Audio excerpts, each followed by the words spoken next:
So as I said, my name is Caitlin Plamp, and I am the Admissions and Marketing Coordinator in the Office of Social Work Student Services.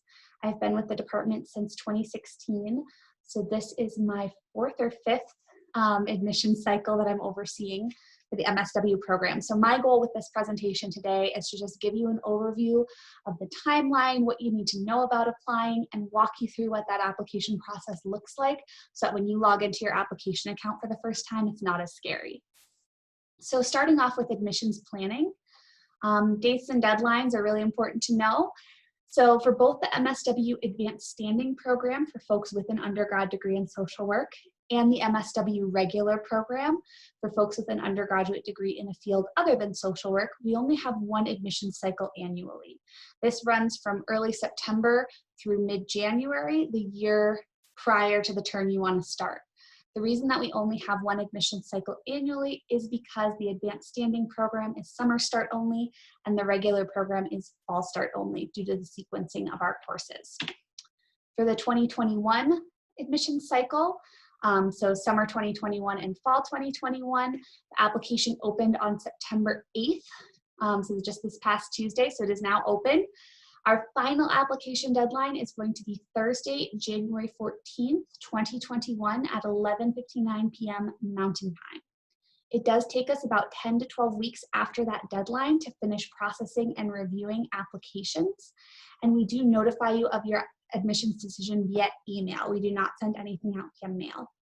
I really want to emphasize that we don't start our processing until that deadline. So it's not 10 to 12 weeks from when you finish your application, it's 10 to 12 weeks from the deadline. Speaking of deadlines, we have that final application deadline in January, but we also have our priority consideration deadline in late October. This year specifically, it is October 29th, 2020 at 11:59 p.m. Mountain Time. If you have all of your application materials submitted by that date and time, your application will be reviewed during November and December by our MSW Admissions Committee. We use a very holistic admissions review process, and we use the exact same process at both the priority deadline and the final deadline. So it doesn't matter which deadline you apply by, it won't hurt or help your chances of getting in. Your chances are the same either way.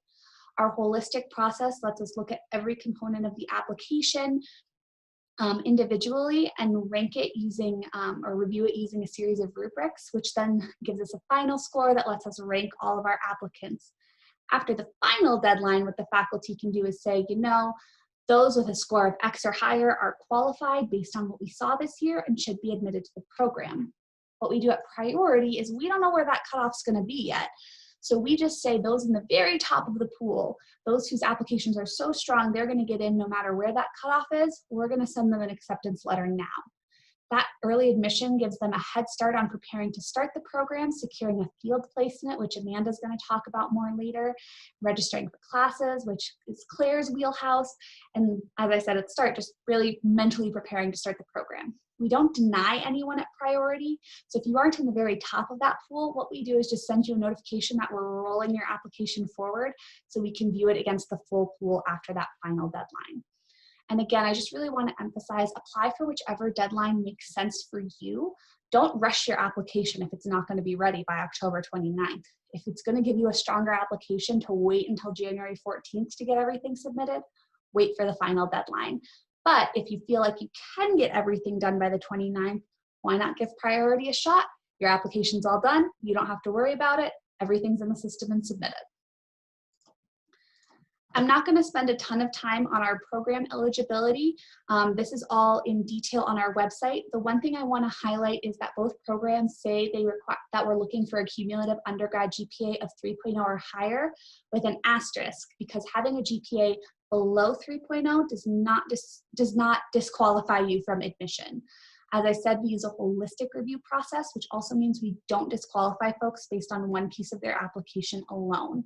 I'll talk in just a couple slides about the number of folks that we admit every year with GPAs under 3.0, but I just want to note that while we have that listed as an eligibility requirement, it's not a harsh make or break eligibility requirement.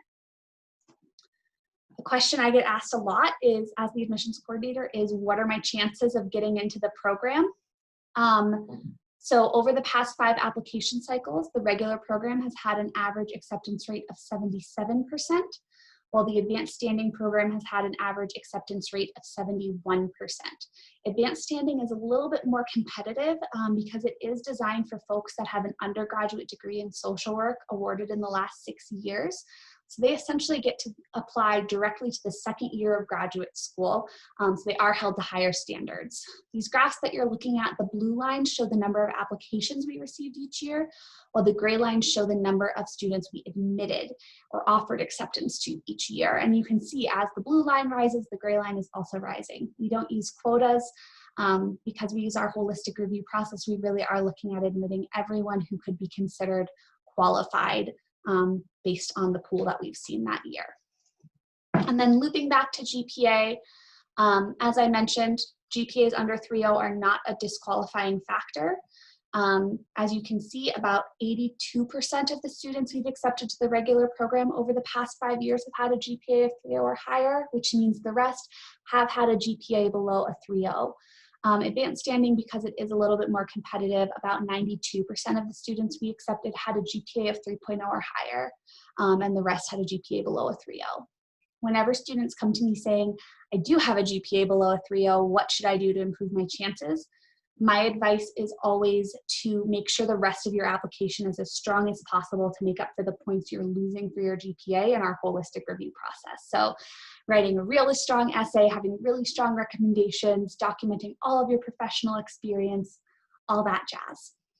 So with that kind of admissions planning through, I want to dive into letting you know what the application looks like I said, so that when you log into your application account for the first time, you feel confident and comfortable with it. We have broken our application process down into 4 easy steps to help you navigate the process, but one thing I want to let y'all know is that this should not be considered strictly linear. Some of the things are linear. For example, you can't upload application materials on your application status page until your application is submitted. We can't do a prerequisite review until we've received transcripts. But you know, if it makes more sense for you to request an undergraduate prerequisite review before you finish submitting your application, that is completely fine. Don't feel like you are completely confined to the timeline. So like I said, we have this step-by-step walkthrough, and this is also on our website. This is the page that was linked in the email you should have received on Tuesday about the application opening. If you ever visit our website, msudenver.edu/social work, and in the sidebar, click apply and then MSW program. This is the link that you'll find this is the page you'll find if you click here to begin the application process. Highly recommend bookmarking this page as it walks you in great detail step by step through everything you need to do to have a complete application and goes into even more detail than I'm about to do about every step of the process. So step 1 is to submit a graduate application via the MSU Denver system. Need my water, I said it way too far away. So to submit an application, you have to fill out all the required information, enter professional and volunteer history in the professional history form, and enter 3 references for your letters of recommendation and pay the $50 application fee. I'm going to answer the question that Penny just asked in the chat about if you have to apply to MSU master's admissions as well. It is the MSU Denver graduate application. So it is one application where you're applying both to MSU Denver and to the MSW program. Some graduate schools do a system where you're admitted as a graduate student before you're admitted to your program, and we don't do that at MSU Denver. So you have to do one application for each graduate program you're applying to if you were to apply to multiple programs.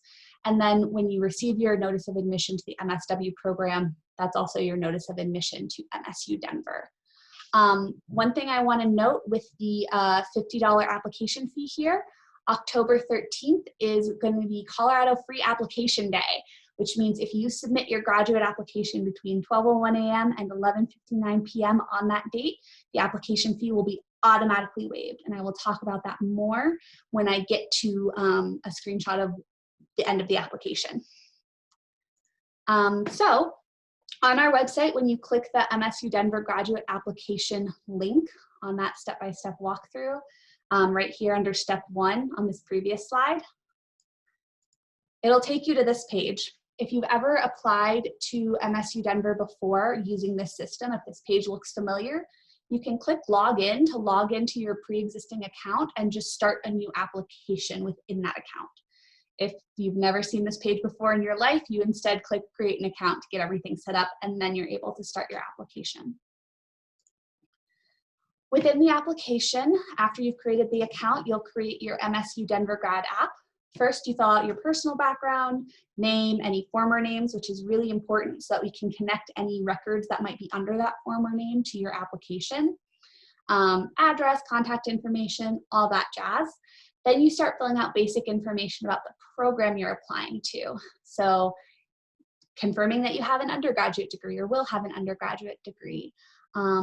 Your MSU Denver plans if you're a first-generation student, if you have a military background. One important thing I want to note is that in this MSU Denver plans section is also where you're letting us know your course delivery option. We have 2 course delivery options in the MSW program, mixed traditional and fully online, which Claire is going to go into more detail about during her presentation.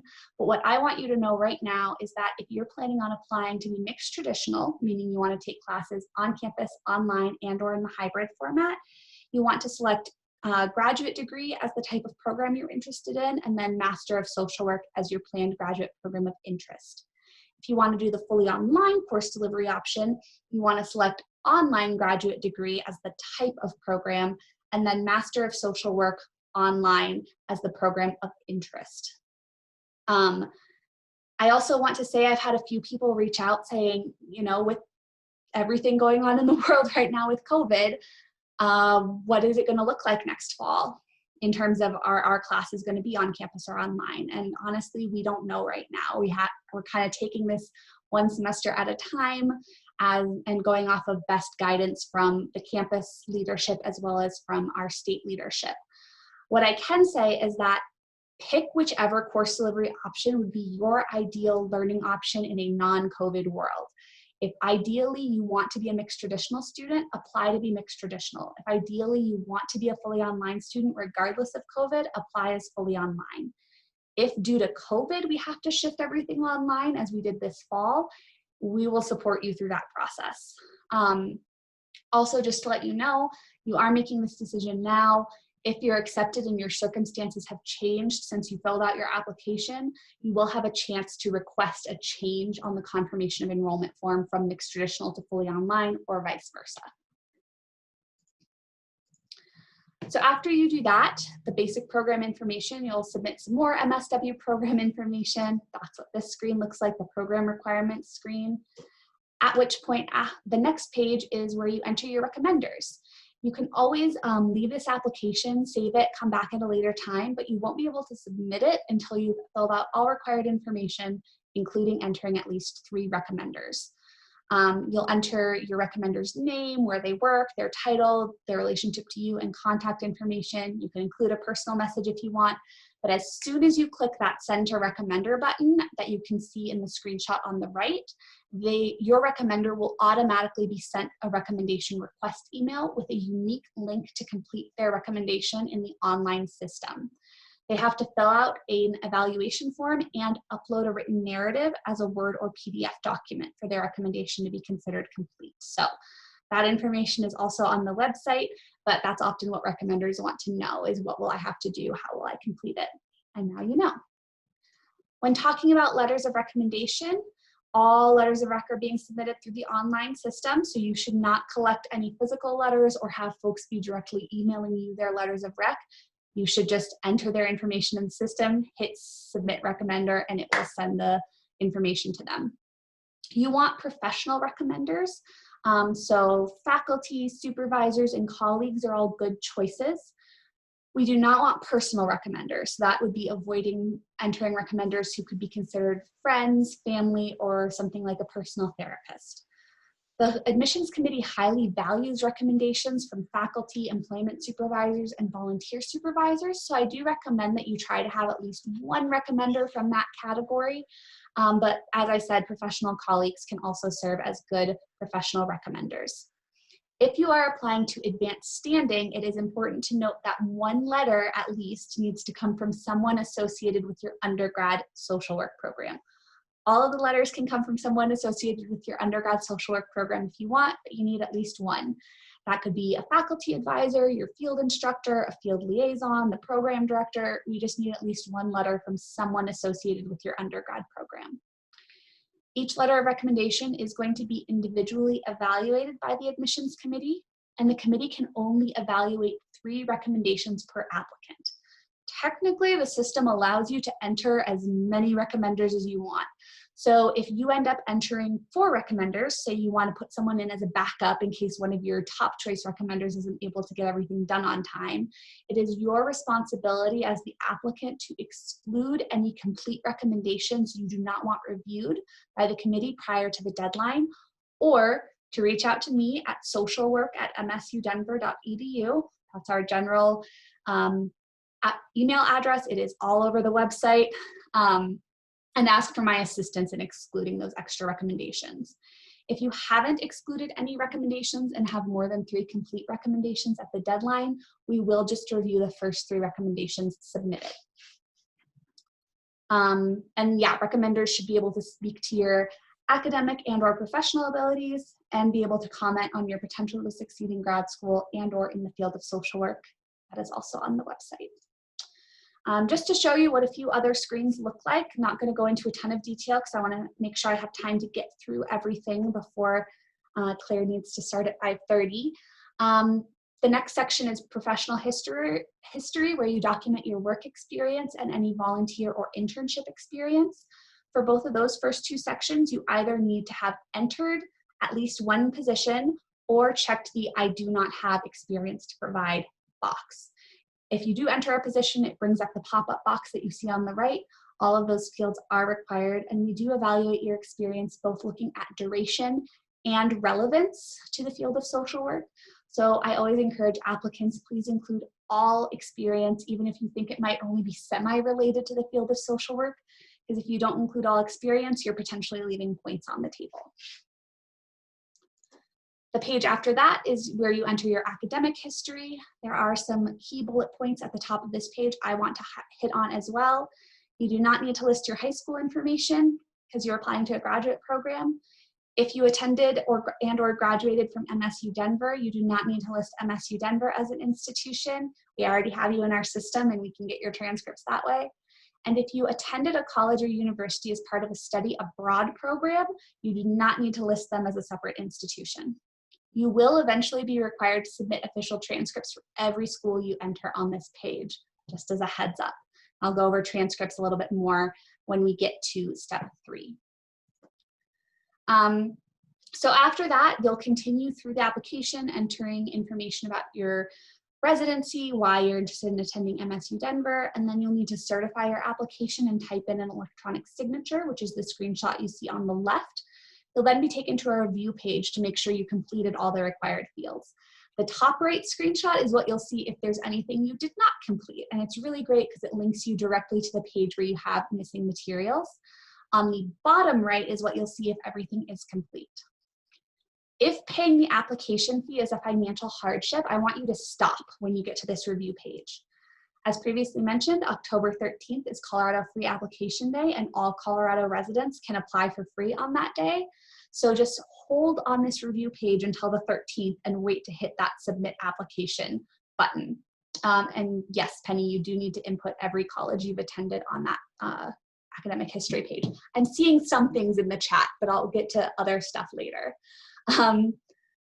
So yeah, just hold on that review page until free application day if paying the fee is a hardship. While you're sitting on that page, your recommenders can still be starting work on their submissions. You can start drafting your essay offline, all that good stuff. If you're not a Colorado resident, we do have an application fee waiver request on our website on that step-by-step walkthrough. Just make sure to indicate in the reason that you're requesting it that you're not a Colorado resident, so that I know that you're not eligible for Colorado Free Application Day. If you're approved for an application fee waiver code as a non-resident, you enter that on the signature page. You can see it on the bottom of that left-hand screenshot. So again, hold on that review page until either the 13th if you're a resident, or if you're a non-resident until you hear back from me about your fee waiver request. Because if you have already hit submit, you get put into an awaiting payment queue and it applies the payment to your account and things get really hairy really fast. So If that fee is a hardship, just pause when you get to the review page and reach out. Just checking the time. All right. So after your application is submitted, whenever you log into your account, you'll be taken to this application status page. You can see what it looks like for the regular program on the left and the advanced standing program on the right. If you're applying to either program, you have to upload an admissions essay. It's on the checklist twice just due to how the system got set up. It is both the essay/personal statement and the MSW admissions essay. You just have to upload one document and it checks both of those fields off, as you can see in the example on the left. If you're applying to advanced standing, you also have a case study as a written item. Instructions and prompts for both the essay and the case study are on that step-by-step walkthrough, including formatting, prompts, everything you need to know. One thing I want to emphasize is please make sure to upload as a Word or PDF document. You primarily use PCs in the department, so if you upload a Pages file, we can't read those because they don't open on PCs. So Word or PDF is what we ask for. If you're applying for advanced standing, you'll also see the petition for advanced standing in your checklist. If your BSW degree has been earned December 2014 to present or will be conferred in the future, you do not need to do the petition for advanced standing, and I will manually waive it from your checklist. If your degree was earned between December 2010 and November 2014, you must submit this petition to document the extent and level of your current professional activity and development in the field of social work. Our faculty committee has said if a degree is between 6 and 10 years old, this petition is required. So you just click on that form, which is below the application checklist. You can also see on this application status page, you can see the statuses of your recommendation requests. If you click that recommendations page link below the checklist, you can also edit your recommenders, exclude them, add additional ones, and send reminder emails if someone hasn't gotten their stuff submitted yet. Transcripts also show up here. This page is where you can upload unofficial transcripts. There's a blurb on this page that I cut off in my screenshots about how, due to COVID, we are allowing the review process to commence using just unofficial transcripts. But if you are accepted, you will need to provide those official copies prior to matriculation or starting classes. And one thing I want to let you know with official transcripts is I have to manually mark them as received. So that can take a 2 to 4 week delay. So when we're looking for application completion, we're just looking for, did you submit the app? Did you upload your written materials? And do you have 3 letters of rec complete? We are not looking at transcript status or prerequisite status when we're judging if an application is complete by the deadline.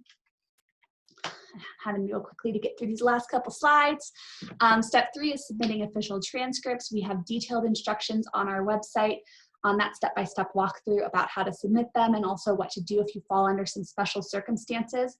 We are strongly recommending that you submit transcripts electronically whenever possible due to mail delays due to COVID. And as I mentioned, you do have to submit transcripts from all colleges and universities attended. This includes community colleges, even if you transferred the credit elsewhere. We do still need to see those transcripts from that original institution.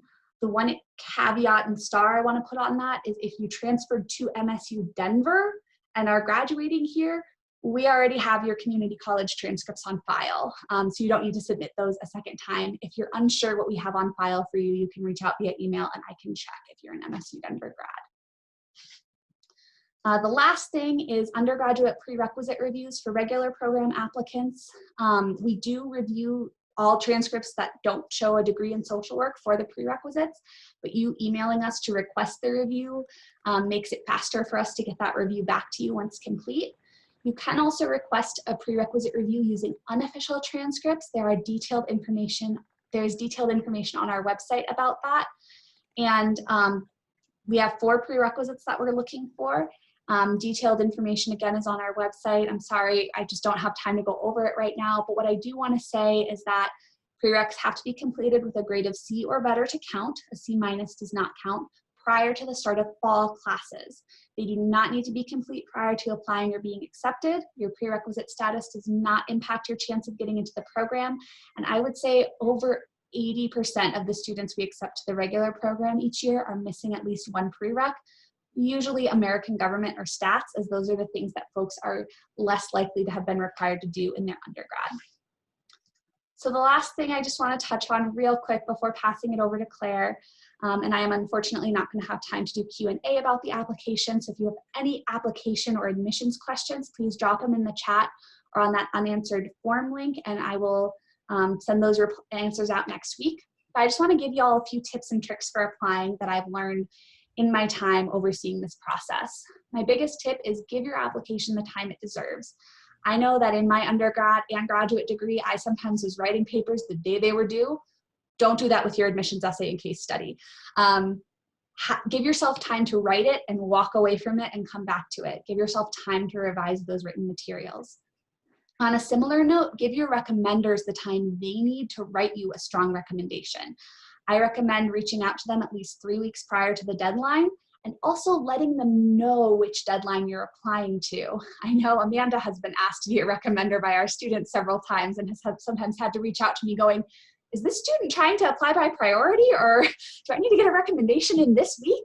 So make sure you let them know. If you're applying by priority, let them know that that deadline is October 29th. If you're just applying by the final, let them know that that deadline is the 14th of January. Or maybe fudge the details a little and say that that deadline is January 10th to make sure that they get it in on time.